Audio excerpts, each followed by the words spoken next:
aid as I learn to teach online.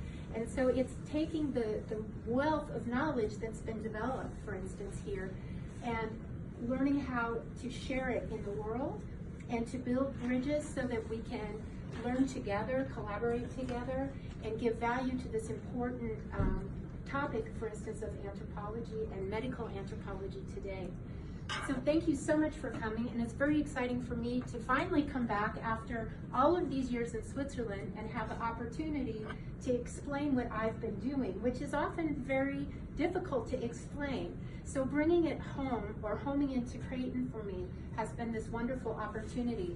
I was just with Alex and other Creighton professors at the American Applied Anthropology Conference, and we presented on a panel, and this is my presentation, which I thought was applicable to today because I'm talking about an overview of all of the work that I did in Switzerland and the practices that I developed, the research, and also the Jesuit Worldwide Learning Program that I just became familiar with teaching here, and which is a new program for Creighton. And I have analyzed my work, my case studies, with this vision of accompaniment. And of course, this is Alex's idea, research as accompaniment research. So how can we look at practices and research from the perception of accompaniment, psychosocial accompaniment?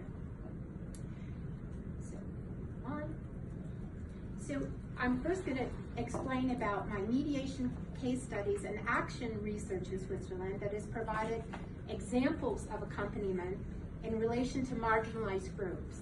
So when I got my master's degree in mediation, the first thing I did, I was hired by the social services. So it's the social services in my canton that take care of political asylum seekers, and they asked me to create a mediation service.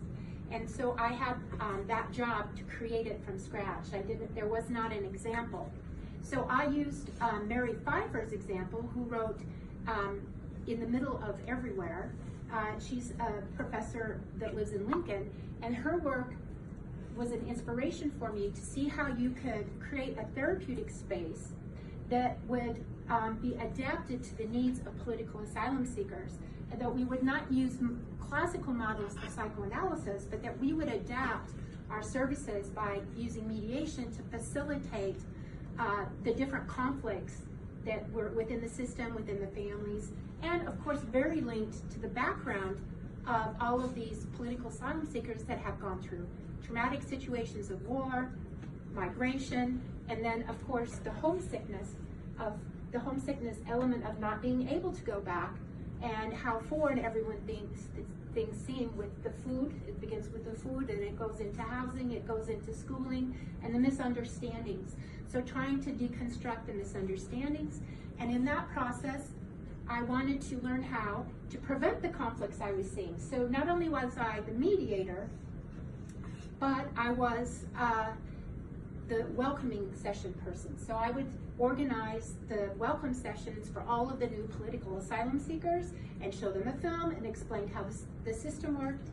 And then I realized that none of the women were coming. And so I thought, oh gosh, what can we do? So then I oriented